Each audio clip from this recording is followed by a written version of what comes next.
नमस्कार, स्वागत है आपका। आप देख रहे हैं द न्यूज और मैं रानी गुप्ता आपके साथ। इस वक्त लोकसभा चुनावों के जो नतीजे हैं काफी हद तक क्लियर होते हुए नजर आ रहे हैं। और बात अगर इस वक्त हम मध्य प्रदेश की करें तो मध्य प्रदेश की 29 सीटों पर बीजेपी पूरी तरीके से आगे बढ़ रही है। बता दें कि यहां पर मध्य प्रदेश के पूर्व मुख्यमंत्री शिवराज सिंह चौहान ने बड़ी जीत हासिल की है। बता दें कि 8 लाख वोटों से बड़ी जीत उन्होंने हासिल की है, जहां पर उन्होंने कांग्रेस के प्रत्याशी को करारी शिकस्त दी है। इतना ही नहीं, मध्य प्रदेश की जनता के मन में मोदी ये इस बात का प्रकटीकरण है।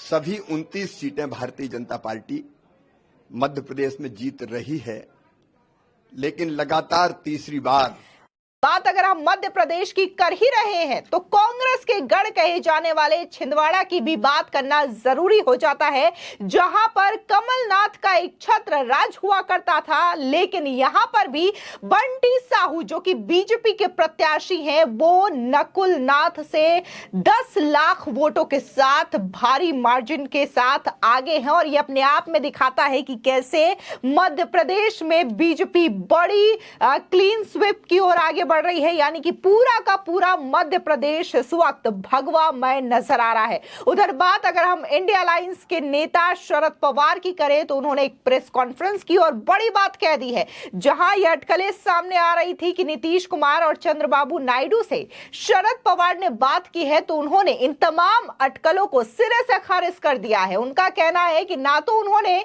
नीतीश कुमार से कोई बात की है और ना ही चंद्रबाबू नायडू से बात की है। आपको बता दें कि अभी कुछ देर पहले ही यह खबर सामने आई थी कि प्रधानमंत्री मोदी ने चंद्रबाबू नायडू से बात की है, जिसके बाद यह भी खबर सामने आई कि शरद पवार भी लगातार चंद्रबाबू नायडू के कांटेक्ट में बने हुए हैं, नीतीश कुमार के कांटेक्ट में बने हुए हैं। लेकिन शरद पवार ने इन तमाम अटकलों को सिरे से खारिज कर दिया है। वही जिस हिसाब से लगातार सीटों की संख्या बढ़ रही है, तो ऐसे में देखा जा सकता है कि पूरा का पूरा इंडिया अलायंस मिलकर के उतनी सीटें नहीं ला पा रहा जितना बीजेपी अकेले अपने दम पर ला रही है। तो ऐसे में अगर हम सरकार की बात करें तो कहीं ना कहीं तस्वीरें बिल्कुल साफ हो रखी है कि किसकी सरकार बनने जा रही है। लेकिन हम डिटेल्स में इस वक्त बात करेंगे मध्य प्रदेश की, कि मध्य प्रदेश में किस कदर मामा का जादू चलता हुआ दिखाई दिया है। बता दें कि मध्य प्रदेश में पूर्व मुख्यमंत्री शिवराज सिंह चौहान ने बड़ी जीत हासिल की है। विदिशा रायसेन सीट पर उन्होंने कांग्रेस के उम्मीदवार प्रताप भानु शर्मा को बड़े अंतर से हरा दिया है। बता दें कि शिवराज सिंह चौहान ने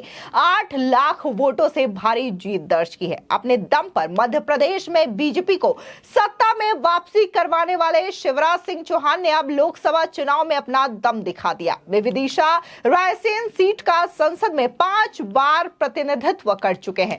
शुरुआत में कांग्रेस के प्रताप भानु शर्मा और शिवराज सिंह चौहान में कड़ा मुकाबला माना जा रहा था, लेकिन शिवराज सिंह चौहान ने प्रताप भानु शर्मा को बड़ी पटखनी दे दी है। बता दें कि मध्य प्रदेश में अगर अभी तक के आंकड़ों की बात करें तो साफ तौर से 29 सीटों पर बीजेपी बड़ी लीड बनाई दिखाई दे रही है। और यहां पर जो मुकाबला है तमाम कैंडिडेट के बीच में, वो 1-2 हजार का नहीं है, बल्कि यहां पर जो मुकाबला है वो लाखों के अंतर के बीच में है। कई सीटों पर बीजेपी के प्रत्याशियों ने बड़ी जीत भी दर्ज कर ली है। वहीं जिन सीटों पर कांग्रेस अपने आप को सबसे ज्यादा मजबूत मान रही थी, उन सीटों पर भी वो पिछड़ती दिखाई दे रही है।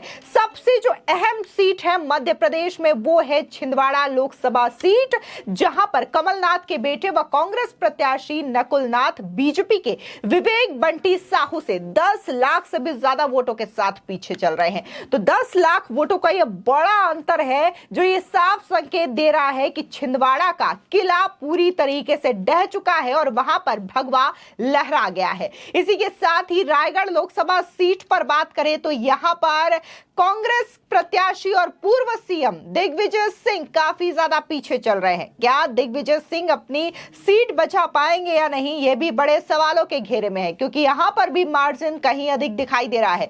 इसके अलावा बात अगर हम गुना लोकसभा सीट की करें तो यहां पर बीजेपी प्रत्याशी व केंद्रीय मंत्री ज्योतिरादित्य सिंधिया ने भी बड़ी जीत हासिल कर ली है। बता दें कि 5 लाख वोटों के साथ वो आगे चल रहे हैं।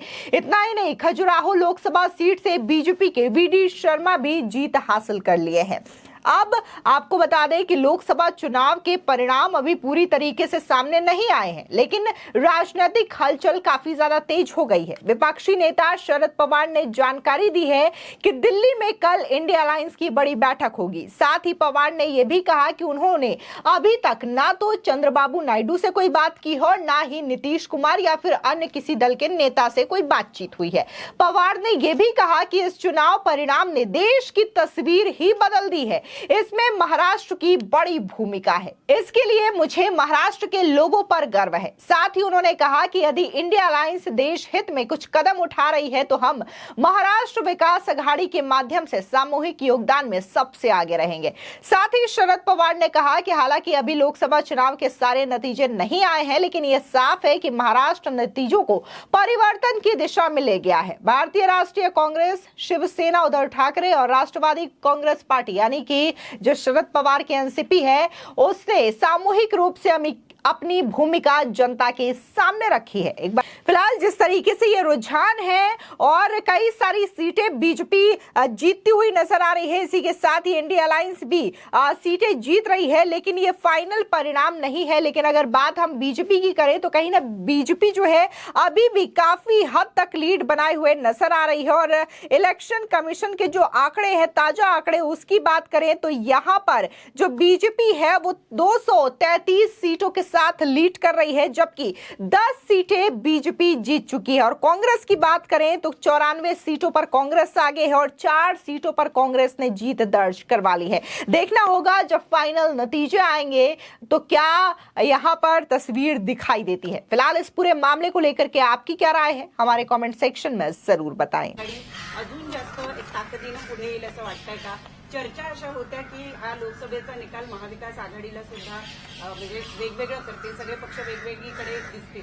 तुम्हाला काय वाटतं? पक्की झाली अजून आमची सर्वांचा जो विचार विनिमय होतोय झालाय त्याच्यामध्ये महाराष्ट्र ही विकास आघाडी जी आहे त्या विकास आघाडीच्या वतीनं आम्ही सामूहिक कष्ट करू, प्रयत्न करू, लोकांच्यात जाऊ आणि उद्याचं महाराष्ट्राच्या विधानसभेचं चित्र बदलायला जे आमचे प्रयत्न चालूच आहेत त्याला हा निकाल आम्हाला अधिक प्रेरणा देणारा आहे आणि म्हणून हे काम आम्ही चालू ठेवू. You expect the alliance partners of the BJP to break away and come on the India alliance side? Do you expect the alliance partners of the BJP from the NDA to break away and come on the India alliance side? Do you expect that? No, I don't know. Neither we have discussed, neither we have thought. Pawar साहब किस तरीके से चुनावी परिणाम को आज के देखते हैं महाराष्ट्र के परिप्रेक्ष्य में, पूरे देश भर में जो चुनावी परिणाम है उसे कैसे देख रहे हैं? ये बात शुरू में मैंने कहा कि महाराष्ट्र से रिजल्ट अच्छा आ गया और सबसे ज्यादा उत्तर प्रदेश का ये डिसीजन आएगा इस पर कोई सोचते नहीं थे। हिंदी वेव इसकी चिंता हम लोगों की थी, सदर्न इंडिया की कोई प्रॉब्लम नहीं था, मगर हिंदी वेव में और मेहनत करने की आवश्यकता है यह हम सोचते थे और इसमें कोई ना कोई सुधार हो गया ये बात सच है।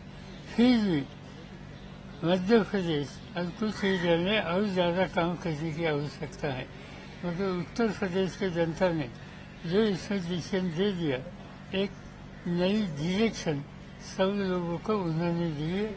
हम वहाँ के नेता लोग, वहाँ के कार्यकर्ता लोग और उत्तर प्रदेश की जनता जो इन सभी का हम आभारी है कि इस तरह का डिसीजन उन्होंने दे दिया। पवार साहब भगवान राम को लेकर जिस तरीके से राम मंदिर को लेकर जिस तरीके से बीजेपी ने मंचों से ये कहा कि जो भगवान राम को लाए हैं जनता उनको लाएगी, ये जो परिप्रेक्ष्य बनाया गया था कि राम मंदिर के बाद जनता उन्हें चुनकर देगी, बाद में प्रधानमंत्री का हिंदू मुस्लिम करना, ये सीधी बात है। मंदिर मस्जिद से इश्यू रेज करने की कोई आवश्यकता नहीं थी। जिनको आम जनता के बारे में कॉन्फिडेंस है ऐसे लोग उस लाइन पर जाते थे, उन्होंने कोशिश की और जनता ने इसका स्वीकार नहीं किया। यहाँ तक इस कैंपेन में आपने हमने लोगों ने देखा कि महिलाओं को इस तरह की तकलीफ हो जाएगी, ये लोग हुकूमत में आएगी तो किसानों की या रूरल एरिया की मीटिंग हो तो वहाँ बताया गया कि ये लोग खुद में आएंगे तो आपके खेती में 2 भैंस आपने रखी है, इनमें से एक भैंस को लेके जाएंगे। इस तरीके से ये गलत चीजें हाईएस्ट पोजीशन देश के जिम्मेदारी करते हैं इन लोगों ने की थी। ये बात बिल्कुल अच्छी नहीं थी, मगर हमारा विश्वास था कि आम जनता इस तरह की कैंपेन, इस तरह की लाइन, इस तरह का प्रोपेगेंडा इसका स्वीकार कभी नहीं करेंगे। और इसका अच्छा जवाब उत्तर प्रदेश के मुख्यमंत्री हो, अखिलेश जी या उनके बाकी साथी लोगों ने ठीक तरह से दिया। और जो कुछ बातें कही गई इसका स्वीकार जनता ने किया नहीं। ये निर्णय जो आ रहा है इससे साफ होता है। सर, साताराची जागा तुम्ही खेचून आणण्याचा प्रयत्न केला। BJP has not crossed majority by their own. How you react to this, and particularly the fight of Baramati? We should know about overall your. It's so early. We have to wait for another day or two. Then correct picture will come. When we sit in Delhi and discuss with our colleagues, then I will be able to tell what exactly it is. Pawar साहब, सातारा अभी आपने उनकी बातचीत हुई है क्या, और आने वाले समय भी आपको लगता है इनसे बात करने के लिए अलायंस पार्टनर को सरकार फॉर्म करना है तो उनको साथ लेने की जरूरत होगी? बातचीत हुई नहीं, बातचीत करने की उम्मीद है। मेरी बातचीत खाली 2 लोगों के साथ हो गई, खड़गे साहब एंड सीताराम येचुरी, और वो अन्य साथियों के साथ बातचीत करेंगे और फिर हमें संदेशा देंगे कि दिल्ली में मिलना है या नहीं। हो सकता है कि कल मिलने की स्थिति पैदा हो सकती है। जिस तरीके से बीजेपी ने पार्टियों को तोड़ा, पार्टियों को अलग किया, लेकिन उसके बाद के अभी के जो नतीजे हैं वो ये बताते हैं कि इस तरह की टूट-फूट जनता को बर्दाश्त नहीं है, वो इसे पसंद नहीं करती। नहीं, आप इसे बिल्कुल कैसे देखते हैं? सीधी बात है। जो फांसी तोड़ने का काम उन्होंने किया, जो गलत तरीके उन्होंने अपनाए, इसकी रिएक्शन इस रूटीन में लोगों ने दी है। और हमें खुशी है कि ये गलत रास्ते पर एक राजनीति, जो जिम्मेदार राजनीति उस रास्ते से जा रही थी, उनको जो कोई सबक सिखाने की आवश्यकता थी वो सबक आम जनता ने सिखाया। ये अच्छी बात है।